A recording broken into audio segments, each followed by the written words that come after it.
Hi friends, నమస్తే. ప్రజాసేవ తెలుగు ఛానల్కి స్వాగతం. ఈరోజు మన ఇంపార్టెంట్ టాపిక్ ఏంటి అంటే భూభారతి పోర్టల్లో మనకి ఉన్నటువంటి వ్యవసాయ భూమి, పొలం కానివ్వండి, చేనుడు కానివ్వండి, మనకు సంబంధించినటువంటి సర్వే నెంబర్ వివరాలని, అదేవిధంగా మన యొక్క ల్యాండ్ సర్వే మ్యాప్ని ఏ విధంగా చూసుకోవాలి, శాటిలైట్ సర్వే మ్యాప్ అనేది ఏ విధంగా చూసుకోవాలి అనేటటువంటి పూర్తి వివరాలని నేను మీకు ఈ వీడియోలో అందిస్తాను. వీడియోని మీరు ఎక్కడా కూడా స్కిప్ చేయకుండా చివరి వరకు కంటిన్యూ చేయండి.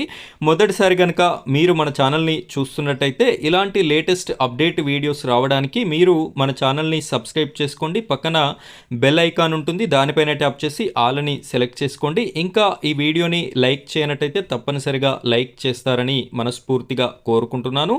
ఇప్పుడైతే మనం వీడియో టాపిక్లోకి వెళ్ళిపోదాం. ఈ యొక్క సర్వే మ్యాప్ని ఏ విధంగా చూడాలో నేనైతే చెప్తాను. స్కిప్ చేయకుండా చివరి వరకు వీడియోని చూడండి. ఇక్కడ మొదటగా మీ ఫోన్లో ఉన్నటువంటి గూగుల్ని ఓపెన్ చేయండి. ఫ్రెండ్స్, ఇక్కడ మీరు గూగుల్ని ఓపెన్ చేయండి. ఇక్కడ సెర్చ్ బార్లో భూభారతి అని చెప్పేసి టైప్ చేసి సెర్చ్ చేసినట్టయితే ఇక్కడ ఫస్ట్ ఆప్షన్ వచ్చింది కదా, దీన్ని క్లిక్ చేయండి. క్లిక్ చేయగానే మీకు ఈ విధంగా అఫీషియల్ వెబ్ పేజ్ అనేది ఓపెన్ అవుతుంది. ఇక్కడ ఒక 3 లైన్స్ అయితే ఉన్నాయి. ఈ 3 లైన్స్ పైన క్లిక్ చేయండి. క్లిక్ చేసినట్టయితే మీకు ఈ విధంగా లాగిన్ అనేటటువంటి ఆప్షన్ అయితే వస్తుంది. ఇక్కడ మీరైతే మొబైల్ నెంబర్ అండ్ పాస్వర్డ్, అదేవిధంగా క్యాప్చా ఇచ్చి మీరైతే లాగిన్ అవ్వవలసి ఉంటుంది. నేను ఇదివరకే రిజిస్ట్రేషన్ అయ్యాను కాబట్టి నాకు లాగిన్ అనేటటువంటి డీటెయిల్స్ వచ్చాయి. నేను లాగిన్ అవుతాను.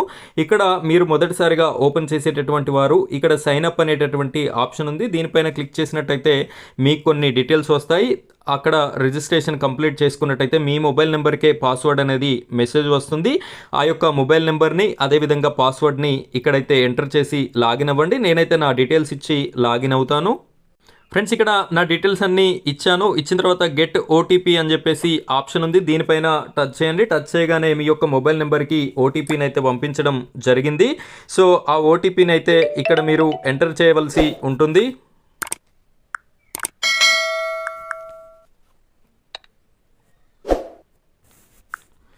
సో వచ్చినటువంటి ఓటీపీని ఎంటర్ చేసిన తర్వాత ఇక్కడ వ్యాలిడేట్ ఓటీపీ అని చెప్పేసి ఆప్షన్ ఉంది. దీనిపైన టచ్ చేయండి. టచ్ చేయగానే your OTP has been verified successfully అని చెప్పేసి రావడం అయితే జరిగింది. నెక్స్ట్ ఈ విధంగా మనకి పేజ్ అయితే ఓపెన్ అయింది కదా. ఇక్కడ చూడొచ్చు, వెల్కమ్ సుప్రజ అని చెప్పేసి మనం ఏదైతే రిజిస్ట్రేషన్ అయ్యేటప్పుడు పేరు ఇస్తామో వారి యొక్క పేరు అనేది రావడం జరుగుతుంది. ఇక్కడ చూడొచ్చు, పేరు మళ్ళీ ఉంది కదా, దీనిపైన టచ్ చేయండి.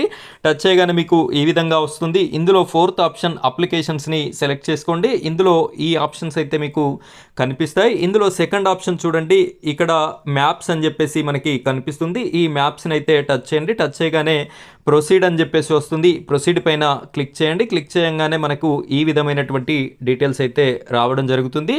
ఇక్కడ మీరు ఈ డీటెయిల్స్ని అయితే ఫస్ట్ ఆఫ్ ఆల్ ఇవ్వవలసి ఉంటుంది. మీ యొక్క జిల్లా ఏ జిల్లా అనేది సెలెక్ట్ చేసుకోండి. నేనైతే జిల్లాని సెలెక్ట్ చేస్తున్నాను ఇక్కడ. నెక్స్ట్ డివిజన్ ఏంటి అనేది కూడా సెలెక్ట్ చేసుకోవాలి. మీ యొక్క డివిజన్ ఏ డివిజన్ అయితే ఆ డివిజన్ ఇవ్వండి. నెక్స్ట్ మీ యొక్క మండలం కూడా సెలెక్ట్ చేసుకోవాలి. మీ మండలంలో ఉన్నటువంటి విలేజెస్ని కూడా నెక్స్ట్ అయితే సెలెక్ట్ చేసుకోవాల్సి ఉంటుంది. ఇక్కడ నేనైతే విలేజ్ని కూడా సెలెక్ట్ చేసుకున్నాను. ఈ విధంగా సెలెక్ట్ చేసుకున్న తర్వాత ఇక్కడ మీకు కనిపిస్తుంది కదా, ఇక్కడ చేంజ్ అవుతుంది మ్యాప్ అనేది. ఇక్కడ మీ విలేజ్కి సంబంధించిన టోటల్ మ్యాప్ కూడా కాసేపు వెయిట్ చేసినట్టయితే మ్యాప్ అనేది రావడం జరుగుతుంది. ఇక్కడ మీ యొక్క సర్వే నెంబర్కి సంబంధించి మీరు మ్యాప్ ఏ విధంగా చూసుకోవాలి అంటే ఇక్కడ పైన సర్వే నెంబర్ అని చెప్పేసి ఒక బాక్స్ ఉంది. ఈ బాక్స్లో మీ యొక్క సర్వే నెంబర్ని ఎంటర్ చేయండి. ఎంటర్ చేసిన తర్వాత ఈ పక్కనే సెర్చ్ ఆప్షన్ ఉంది. ఇక్కడ సెర్చ్ మీద క్లిక్ చేయగానే మీకైతే ఇక్కడ క్లియర్గా చూడొచ్చు మీ సర్వే నెంబర్ 99లో ఎంత విస్తీర్ణంలో ల్యాండ్ ఉంది అంటే 7 ఎకరాల 24 గుంటలు అని చెప్పేసి మనకి ఇక్కడ కనిపిస్తుంది. ఇక్కడ పూర్తి సర్వే నెంబర్లు, ఒక్కొక్క సర్వే నెంబర్లో ఎన్ని గుంటల ల్యాండ్ ఉంది అనేది మనకి కనిపించడం జరుగుతుంది. ఇక్కడ శాటిలైట్ మ్యాప్ని కాస్త కిందికి జరిపినట్టయితే ఈ యొక్క ల్యాండ్ వ్యూ కూడా మనకైతే ఈ విధంగా ఇక్కడ కనిపిస్తుంది. ఇక్కడ చూడొచ్చు, రెడ్ మార్క్ వేసి ఈ విధంగా మీ యొక్క మ్యాప్ అయితే ఉండడం జరిగింది. మీ ల్యాండ్కి సంబంధించినటువంటి ఇన్ఫర్మేషన్ అయితే ఇది. సో ఫ్రెండ్స్, ఇదే విధంగా మీరు మీకు సంబంధించినటువంటి ల్యాండ్ వివరాలను అయితే చూసుకునేటటువంటి అవకాశం అయితే మీకు ఉంది. సో ఈ విధంగా చూసుకుంటారని నేను మీకోసం ఈ వీడియో ఉపయోగపడుతుంది అని చెప్పేసి చేసి పెట్టడం అయితే జరిగింది. సో ఫ్రెండ్స్, వీడియో నచ్చితే తప్పనిసరిగా లైక్ చేయండి. అదేవిధంగా మన ఛానల్ని సబ్స్క్రైబ్ చేసుకొని సపోర్ట్ చేస్తారని కోరుకుంటున్నాను. Thank you friends, thank you very much.